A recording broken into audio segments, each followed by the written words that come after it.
təhsil ekspertimizlə anonslarda təqdim etdiyimiz məsələ ilə bağlantı edəcəyik. Məktəblərdə telefon qadağasından söhbət gedir. Bağlantımız günümüzdə məktəblərdə şagirdlərin telefon istifadə etməsi ciddi müzakirə mövzusudur. Bəziləri telefonun vacib olduğunu düşünsə də, digərləri bunu dərsə mane olduğunu düşünürlər. Problemin həlli nədədir? Məzahir bəy bizə deyəcək. Sabahınız xeyir olsun Məzahir bəy. Sabahınız xeyir. Telefon qadağası məsələsindən danışırıq. Necə düşünürsünüz bu sahənin içində olan biri kimi? Sizcə vacibdirmi bu qadağa? Bilirsiniz ki, bu məsələ zamanla gündəmə gəlir. Təkcə bizdə yox, bütün demək olar ki, aparıcı ölkələrdə, dünyanın hər bir yerində bu mövzu gündəmdir. Bəli. Bu texnologiyanın inkişafı bir də internetin geniş yayılması ilə bağlı olan bir məsələdir. Yəni, Azərbaycanda da zamanla bu məsələyə həm müəllimlər, həm valideynlər müdaxilə edirlər, münasibət bildirirlər. Amma qəribəsi odur ki, heç kim özündən başlamaq istəmir. Məsələn, gəlin nümunə üçün deyək ki, bu məsələyə, yəni dərsin pozulması ilə bağlı irad bildirən müəllimin evladının telefonu yoxdurmu? Var. Yəni, bu məsələlərlə bağlı kəskin mövqe bildirən valideynlərin qadağası varmı öz uşaqlarına? Yoxdur. Ona görə ki, bu məsələlər bir qədər, dediyim kimi, inkişaf eləmiş cəmiyyətdə bunun qarşısını almaq, bunu dayandırmaq bir qədər hesab edirəm çətin olacaq, amma bundan düzgün istifadəyə sövq eləməliyik.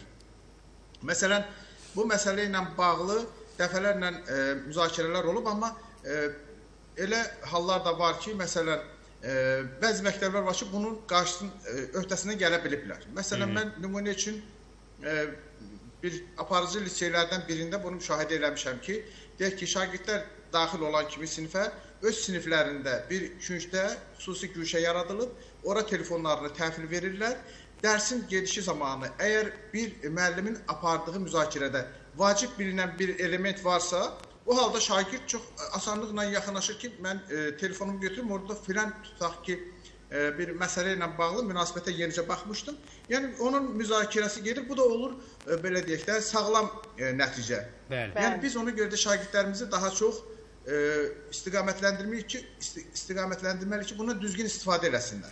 Bir də bilirsiniz, bu telefondan istifadə məsələsi gündəmə gələndə adətən şagirdləri müzakirə edirik, amma bizə gələn mesajlar fonunda onu deyə bilərəm ki, müəllimlərin də telefondan istifadə, yersiz istifadə eləməsindən çox gileygüzar var. Necə düşünürsünüz? Onlara da bir qadağa lazımdırmı?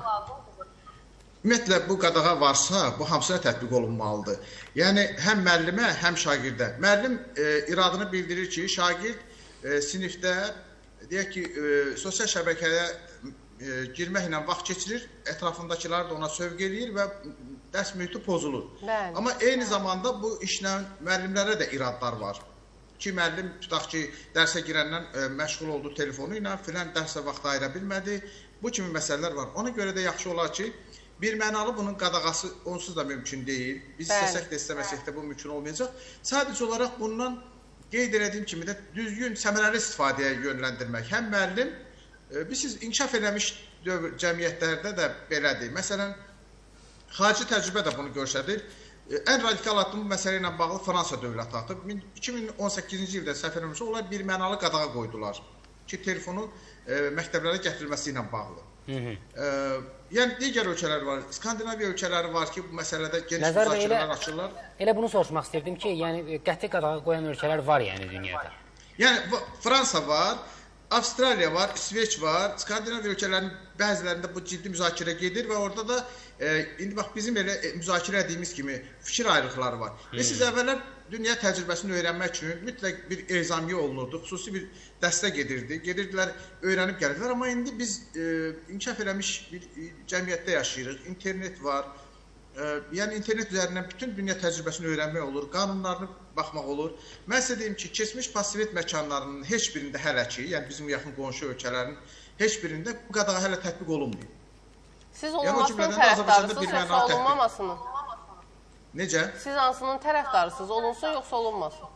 Mən bir mənalı olaraq bu məsələnin qadağan olunmasının fərd olaraq əleyhinəyəm. Yəni, bayaq qeyd edədiyim kimi, biz heç evladımıza belə o qadağanı hələ tətbiq edə bilmirik ki, sən məktəbə gedəndə telefondan istifadə eləmək.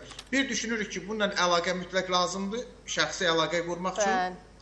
İkinci məsələ də odur ki, müəllimin indi bəzən belə də bir hal var ki, müəllimlər bəzən qurduğu mövzu ətrafında şagird daha tez, çevik informasiya əldə etmək üçün mütləq telefonundan, smart telefonundan təbii ki, söhbət edir, istifadə edir və o müəllimdən də tez o nəticəni əldə edə bilir. O halda biz bu inkişafa niyə qarşı çıxmalıyıq ki? Bir də bu məktəblərdə bəzi, belə deyək də, gündəmə gəlməkdən ötürü videolar hazırlayırlar şagirdlərlə. Onlara münasibətiniz necədir? Maraqlı gəlir. Bilirsiniz, bax, bu kimi neqativlər təbii ki var. Mən sizə deyim, akademik göstəriciləri zəif olan şagirdlər, çox təəssüf edirəm ki, bugün bizim üçün sosial şəbəkə, yəni Azərbaycan segmentində TikTok xüsusi, belə deyək də, pozlu işlərlə məşğuldur. Özü çox qəribədir, bunun üçün yaş məhdudiyyəti də yoxdur. İstənilən, hətta ibtidai siniflər belə qeydiyyatdan keçib, orada mövqe qoya bilirlər. Və bu, bilirsiniz, nəyə gətirir? Xüsusilə 7-ci, 8-ci, 9-cu sinifdə oxuyan şagirdlər bu məsələdə o qədər maraqlıdırlar ki, onlar dərs mühitində və yaxud da ki, koridorlarda, nə bilim, uyğunsuz bir yerlərdə deməli, videolar çəkib yaymaqla özlərini bir növ məşhurlaşdırmaq istəyirlər, gündəmə gəlmək istəyirlər. Və bu da ümumilikdə o uşaqlardır ki, onların ümumi ya davamiyyəti zəifdir, ya da ki, o akademik göstəriciləri zəifdir. Yəni, dərsə davamiyyəti, nə bilim, biliyi, bacarığı, kompetensiyası uyğun gəlməyən uşaqlardır. Yəni, bu hallar təəssüflər olsun ki, var və təkcə buna görə də hamının əlinə smartı almaq, telefonu almaq, planşeti almaq ki, bu kimi şeylər mümkün deyil. Yəni, bu inkişafa qarşı çıxmaq olardı məncə. Təşəkkür edirəm Məzar bəy, minnətdarıq sizə. Maraqlı fikirlərinizə görə. Məncə də mümkün deyil. İndi dövr deyil ki, ümumiyyətlə bunu qadağa qoyaq. Yəni, sadəcə olaraq dərsə mane olmasınlar yetər. Bəli, ona bir çıxış yolu tapmaq lazımdır ki, bir çox siniflərdə bilirsiniz, xüsusi qablar hazırlanır, sinif hətta yığırlar telefonları. Amma valideyn artıq elə bir dövrdür ki, narahat olur, istər-istəməz. Özümüzdə belə hələ balaca da ürəyin düşürməyin dəfə müəlliminə zəng eləyirsən ki, uşaq neyini, necə oldu? Ona görə mümkün deyil artıq telefonsuz. Buna bir çıxış yolu, başqa cür çıxış yolu tapmaq lazımdır.